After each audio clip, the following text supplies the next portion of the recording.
Page में हमने 4 cases simple कर लिए थे, यानी कि बिल को हम रिटेन करके चलते हैं और आखिर में हमें उसका पैसा मिल जाता है। तो वो पार्ट हम कर चुके थे जो कि इस चैप्टर की शुरुआत थी। आज हम करेंगे डिसऑनर ऑफ द बिल, यानी कि जब मैच्योरिटी डेट आती है तब हमारा ड्रॉई हमें पैसे देने से मना कर देता है, उसके पास पैसे ही नहीं होते, दैट इज़ इंसॉल्वेंसी का केस, उसके पास पैसे नहीं है, तो हम जो बिल है वो डिसऑनर हो जाता है, यानी कि वो पूरा नहीं हो पाता, पैसे नहीं मिल पाते। तो इस केस में क्या एंट्री पास की जाती है, यानी कि जब हम रिटेन करके चले, बैंक से डिस्काउंट कराए, तो हम पढ़ चुके हैं कि 4 सिचुएशन होती है ड्रॉर के सामने। अब चारों सिचुएशन में अगर डिसऑनर होता है तो क्या क्या एंट्री पास की जाती है। तो इसके लिए एक एग्जांपल लेंगे जो कि प्रीवियस वीडियो वाला एग्जांपल ही है। ए ने बी को सामान बेचा है 30,000 का, जिसमें ए ने बिल ड्रॉ किया है बी के ऊपर और बी ने एक्सेप्ट कर लिया, और टाइम पीरियड लो 3 मंथ्स का, यानी कि 3 महीने के लिए बिल ड्रॉ किया गया है और 3 महीने बाद वो बिल डिसऑनर हो जाता है।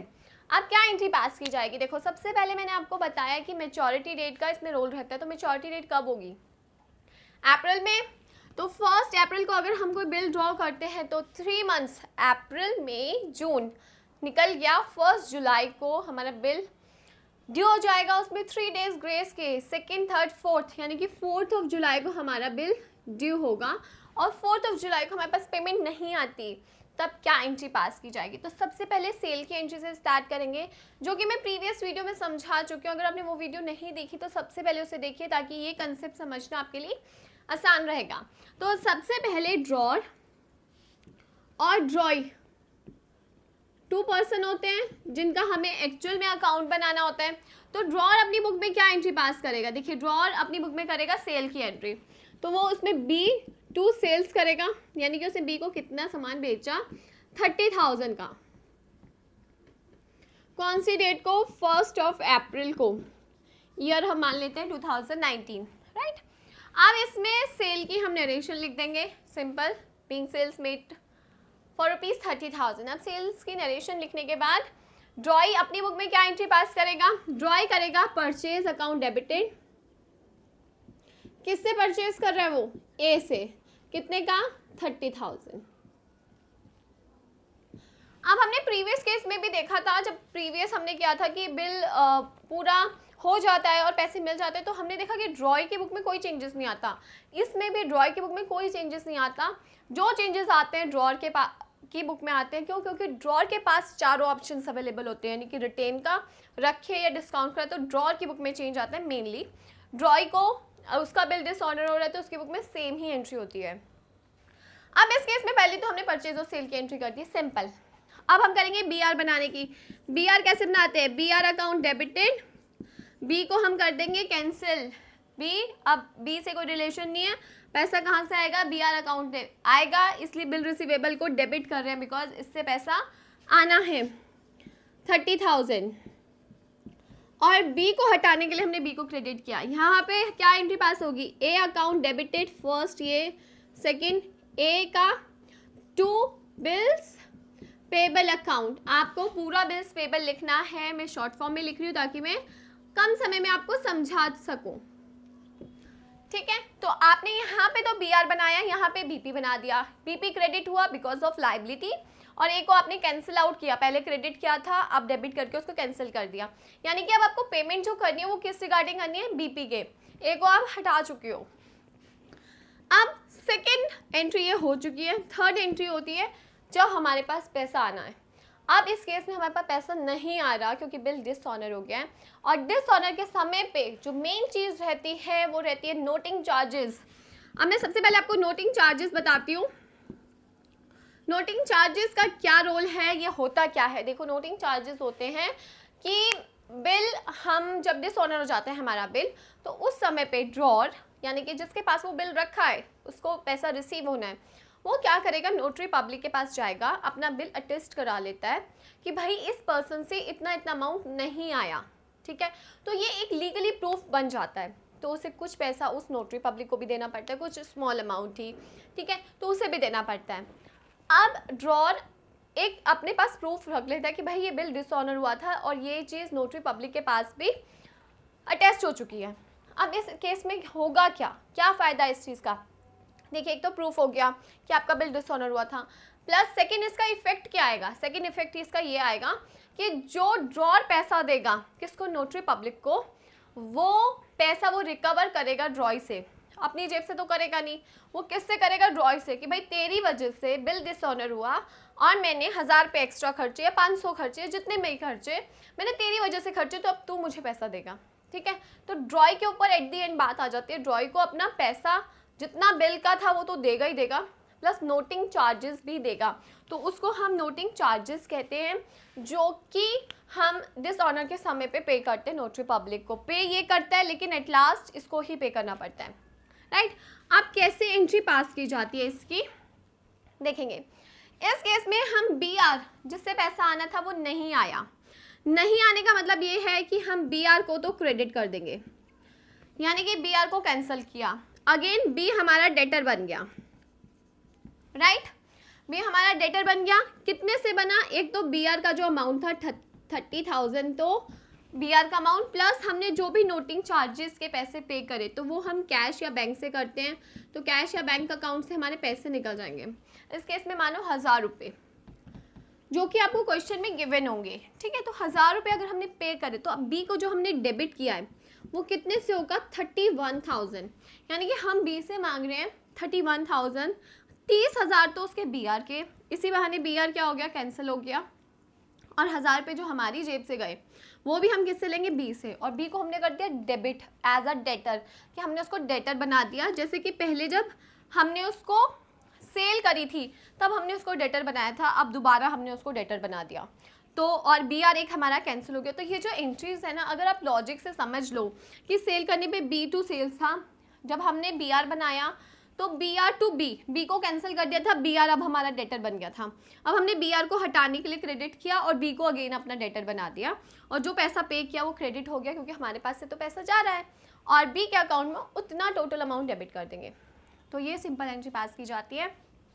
ड्रॉय अपनी बुक में क्या एंट्री पास करेगा, ड्रॉय करेगा सबसे पहले BP को कैंसिल, BP अकाउंट को करेगा वो डेबिट कैंसिल करने के लिए, फिर वो करेगा नोटिंग चार्जेस अकाउंट को डेबिट, क्योंकि अब ये उसके लिए क्या है, एक्सपेंस है। BP तो 30,000 का था, 1,000 का हमने ये माना, और 2A अब उसका क्रेडिटर बन गया कितने का, 31 का, यानी कि उसने अपने A को अगेन अपना क्रेडिटर बना दिया, PP जो उसने बनाया था उसको कैंसिल किया, और नोटिंग चार्जेस उसके लिए एक्सपेंस थे तो उसने उसको डेबिट किया। तो ये एंट्री पास की जाती है डिसऑनर के केस में, कि आपने नोटिंग चार्जेस लगा दिए, ठीक है, और अब आपने टोटल ड्यू कर दिया 31,000 से। ये था जब आप written till the maturity drawer के पास अमाउंट रहता है। इसके बाद बात आती है जब हम बैंक से डिस्काउंट करा लेते हैं, तब क्या एंट्रीज पास की जाती हैं। देखो बैंक से डिस्काउंट कौन कराता है, ड्रॉअर कराता है। अब मैं सेल्स वगैरह की एंट्री ऑलरेडी हम समझ चुके हैं, हटा देती हूँ। BR तक की एंट्री हम समझ चुके हैं, ये भी हटा देती हूँ, ठीक है। अब बेसिक जो डिफरेंस हम सीखेंगे वो किन चीज़ों में सीखेंगे, कि अगर हम बैंक से डिस्काउंट कराते हैं तो हमारी बुक्स में एंट्री क्या होती है। देखो फर्स्ट 2 एंट्रीज जो थी BR बनाने की वो सेम रहती है, तो वो अगेन एंड अगेन लिखने का फ़ायदा नहीं है। अब हम थर्ड एंट्री जो बैंक से डिस्काउंट की होती है वो मेनली होती है, बैंक से हमारे पास पैसा आता है, डिस्काउंट चार्जेस कटते हैं, और 2 कहाँ से आया, वो पर्टिकुलर BR से, राइट। यानी कि BR को आप जब बैंक से डिस्काउंट कराते हो तो सेल तो हुआ, बिल रिसीवेबल की एंट्री भी करी, देन थर्ड एंट्री हम 30,000 थे, अगर सपोज करो बैंक ने हमें 29,500 दिए तो 500 उसने डिस्काउंट काट लिया। अब इस केस में अगर बिल डिसऑनर हो जाए तो क्या एंट्री पास की जाएगी। अब देखो आपके बैंक में से पैसा, बैंक इसका मतलब क्या था कि आपने बिल बैंक के पास डिस्काउंट करा के अपने पास पैसे ले लिए थे। अब बैंक को जब पैसा रिसीव करने की बारी आई उस बंदे ने मना कर दिया, अब बैंक उसका पैसा हमारे अकाउंट से काटेगा। कैसे काटेगा, इस एंट्री में क्या चेंज आएगा, देखो मेनली इस एंट्री में चेंज आना है, यानी कि यहाँ तक का जो केस हमने पहली वाली उसमें सीखा वो सेम रहेगा, जो चेंज आएगा वो इसमें आएगा। क्या आएगा, फोर्थ एंट्री डिसऑर्डर होने की क्या चेंज आएगा, क्या आएगा, चेंज आएगा ये कि भाई बैंक में से हमारा पैसा निकल जाएगा,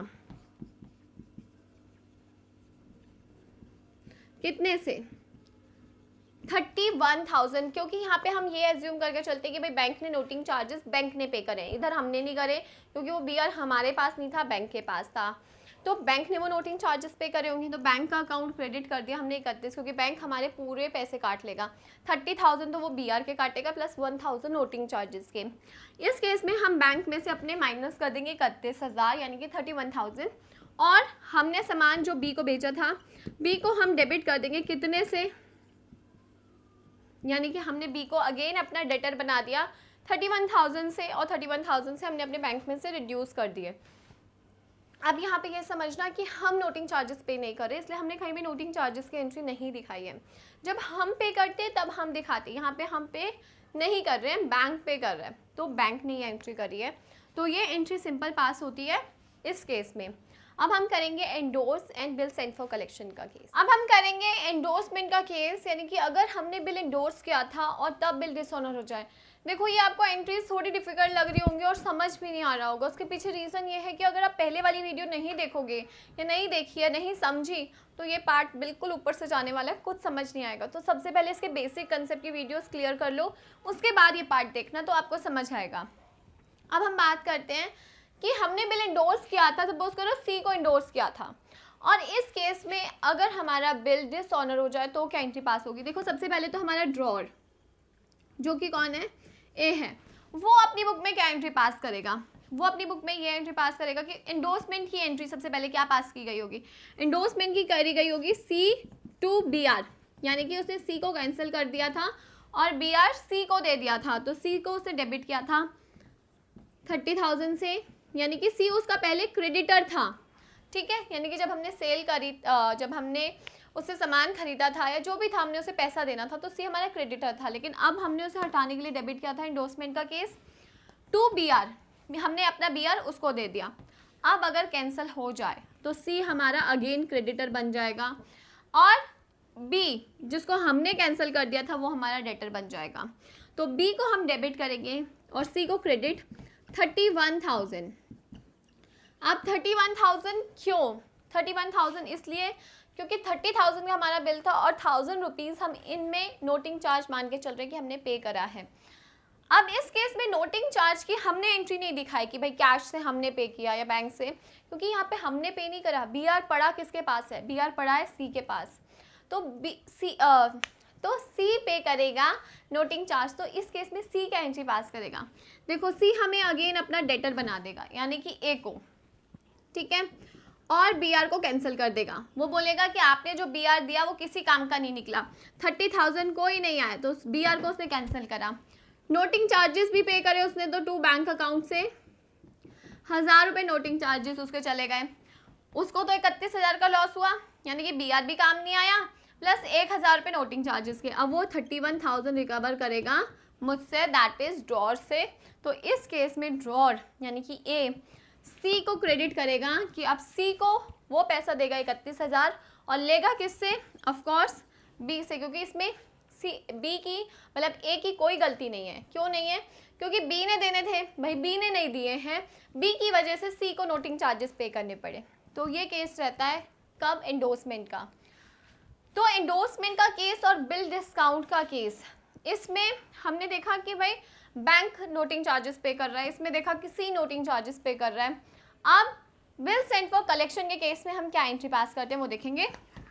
देखो बिल सेंट फॉर कलेक्शन का मतलब क्या होता है, बिल सेंट फॉर कलेक्शन क्या, आपने वो बिल बैंक के पास रखवा दिया था, जब बैंक के पास रखवाया था तो एंट्री पास करी थी bill sent for collection account debited to B R, यानी कि बी आर चला गया, अब एक न्यू अकाउंट खुल गया bill sent for collection account. जब पैसा मिलता तो बैंक अकाउंट डेबिट होता to bill sent for collection से, लेकिन पैसा हमें नहीं मिला है, नहीं मिला, तो इस केस में अगेन ड्रॉ यानी कि बी हमारा डेटर बन जाएगा, ठीक है। हमारा bill sent for collection credit होके नील हो गया, कितने से, 30,000 से, और बी को हमने डेटर बना दिया और जो नोटिंग चार्जेस थे वो हमारे टू बैंक अकाउंट से पे हो जाएंगे। इसमें नोटिंग चार्जेस बैंक ही पे करता है, बट हमारे अमाउंट जो है बैंक से कटता है, इसलिए हमारा बैंक अकाउंट लेस हो जाता है और हम 31,000 रुपये बी से लेते हैं। तो बी से हम पैसे लेंगे 31,000, हमारे बैंक से रिड्यूस हो गए 1,000 फॉर नोटिंग चार्जेस, और बिल सेंड फॉर कलेक्शन आ गया 30,000। तो जो भी हमारे पास बिल सेंड फॉर कलेक्शन रखा था हमने नोट कराया, बैंक ने कराया, लेकिन बेसिकली बात ये है कि हमारे बैंक से वो पैसा क्या हुआ, रिड्यूस हो गया, तो हमने बैंक को क्रेडिट कर दिया। तो ये एंट्री पास की जाती है जब हमारा बिल डिसऑनर हो जाता है बिल सेंड फॉर कलेक्शन के केस में। अब आते हैं बी के पास। बी को इन केसेस में कुछ फ़र्क नहीं पड़ रहा। बी ने अपनी परचेज की एंट्री, बी ने अपने बिल्स पेबल की एंट्री सेम चारों केसेस में सेम रखी है और रहेगी भी सेम ही। उसके बाद बीपी यानी कि बीपी को वो कैंसिल करने की, नोटिंग चार्जेस डेबिट करने की और ए को अपना अगेन क्रेडिटर बनाने की सेम एंट्री रहेगी। इन सब चारों केसेस में मैंने नोटिंग चार्जेस को 1000 माना है ताकि आपको एक एग्जांपल से सारी चीज़ें समझा सकूं कि किस में डिफरेंस आता है। अब एक छोटा सा वो देती हूँ व्यू कि इस में हमने सीखा क्या। हमने सीखा कि परचेज की एंट्री, सेल की एंट्रीज एज यूजुअल रही, बी आर क्रिएट बीपी की एंट्री सेम रही। हम जब बिल डिस्काउंट कराते हैं या फिर हम लोग इंडोर्स करते हैं बिल सेंड फॉर कलेक्शन, ये एंट्रीज हम एज यूजुअल करेंगे। जब पैसा मिलने की बारी आएगी तब हमें पैसा नहीं मिलेगा तो हम अपने बी को अगेन अपना डेटर बना देंगे और जो भी हमारे पास बी आर अगर पड़ा है तो हम उसे क्रेडिट करके नलीफाई कर देते हैं। तो सेम वही केस रहता है। आई होप आप लोगों को समझ आया होगा क्योंकि थोड़ा सा डिफ़िकल्ट तो नहीं कह सकती, थोड़ा सा कंफ्यूजिंग पार्ट है, बट अगेन अगर आपके कंसेप्ट अच्छे हैं, अगर आपने पहले वाली वीडियोस देखी है तो आपको ये समझ आ जाएगा। Thank you.